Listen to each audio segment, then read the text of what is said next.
Still in the back cave, still working on the bike. Barely got started, but you know, it's afternoon already. Amazing how time flies when you're having fun. So the next job is an important one.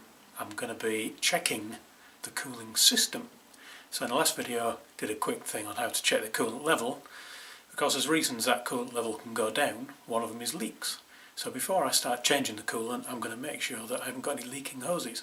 There's no point in putting fresh coolant in and then piddling it down the road. Now this job, the first part of it, can be quite dangerous. You need a special tool and you can burn yourself if you get it wrong.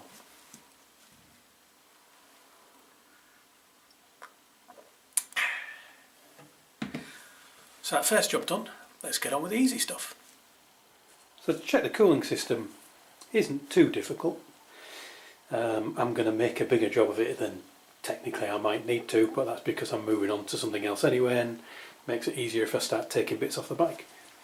But basically what we're doing is making sure from the radiator round to the engine and back through all of these hoses that none of these hoses are cracked, dried out, brittle, leaking, any of that kind of thing.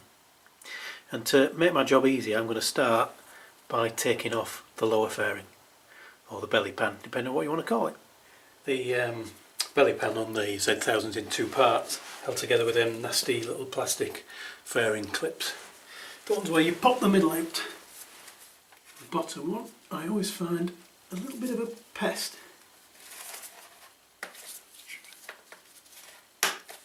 Top one, much easier. There it is.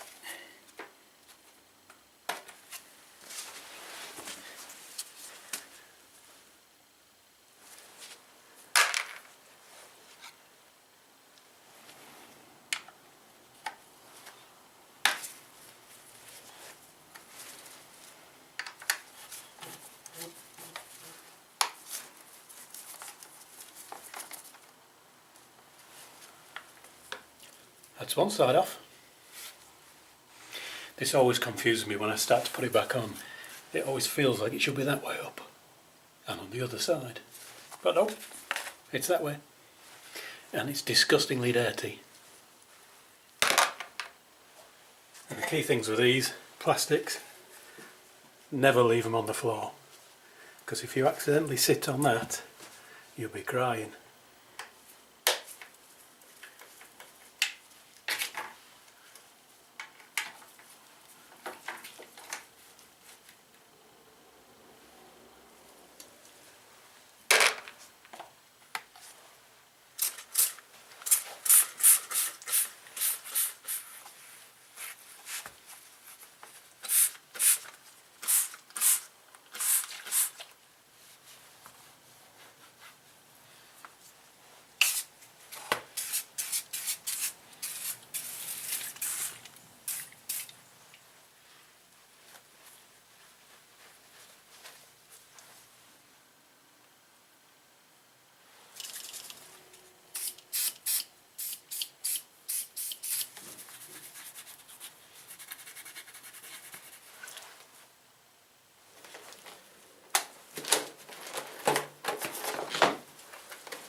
I'll now whip off the side fairings. These, I think they're supposed to split in half, but I haven't quite worked out how. But I worked out that if I remove a little bolt out the top here, which seems awfully long for a bit of fairing, another one just here. It's a bit awkward to get to when it's on a stand, because obviously I can't move the handlebars. That was a bit shorter. Just remember to get these back in the right order. A third little bolt just down here. I have to be very careful. Try the socket, I think. So I don't want to scratch the paintwork.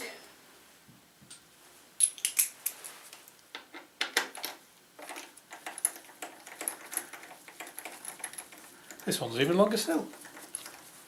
3 bolts, every one of them a different length. Thanks Kawasaki. And then 2 slightly bigger ones.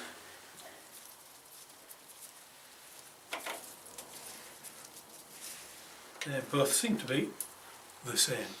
And then finally, the bit that always feels a bit dodgy of actually taking it off. So I'm going to make sure that nothing's catching around there.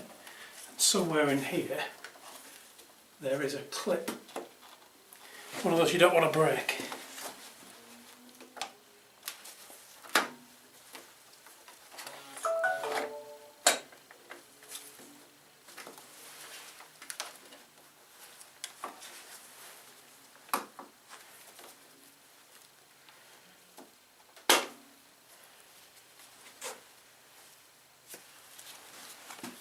That thing there. Definitely don't want to snap that off.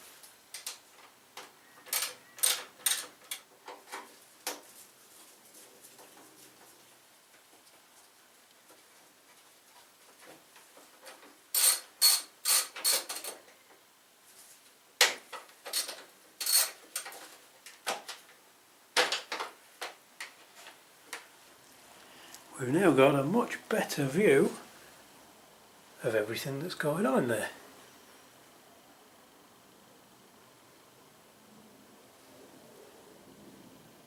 So here's a diagram that's showing the flow of fluid around the cooling system. So from your radiator you've got your large pipes through the engine, around the oil cooler, back up to the radiator again, and then the overflow pipe that takes it back down to the expansion tank at the back.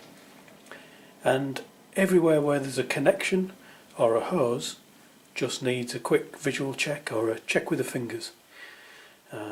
Visual check, if you can see leaks, you've definitely got a decent leak, but just a finger over all of the connectors as well, just to see if it comes away moist, and then if it does, hopefully it doesn't, but if it does, try and work out whether that's a leak or just some water from the last time we went out in the rain.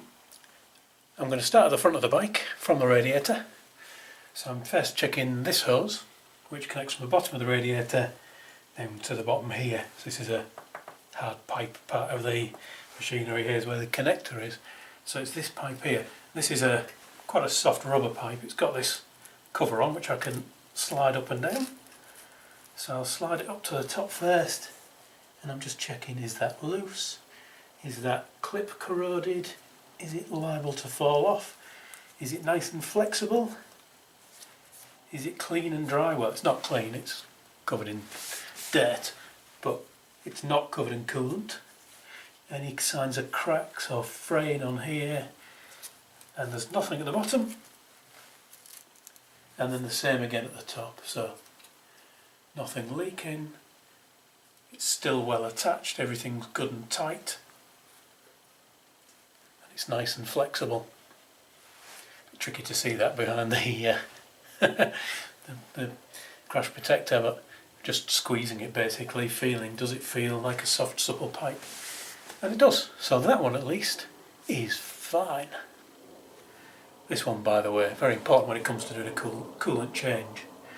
Quite often you can get air caught in here, and blipping the throttle and things moves the air around, but this one you definitely want it nice and flexible, because giving it a squeeze, you can actually tell where it's got fluid in. I can feel that's got fluid in. You can feel that resistance. If it's full of air, it'll go a lot flatter because of the lack of pressure. But also if it has got air and you start giving it squeezes, you can get that air to work its way up to the radiator where it can bubble to the top, release that air, and you can get a bit more coolant in, so you can make sure you get the right amount in. So a very important pipe. Though all of them are very important, because if any of them leak, obviously you've got a problem. And then we just carry on working our way around. You see here this one splits out, so we've got another pipe to the oil coolant. All looks good on that side. Clean, tight, flexible, no cracks. And the return, again looking good. Nice and tight at the top. Everything flexible. And then it's just a case of following that system around, checking everything, every last one of them pipes and seals. So I'm going to carry on with those by myself. You don't need to see me do every pipe, they're all pretty much the same. And then once I'm sure there's no leaks, it'll be time for the coolant change, which can be another video. So thanks for watching everyone, ride safe, and I'll talk to you all again soon.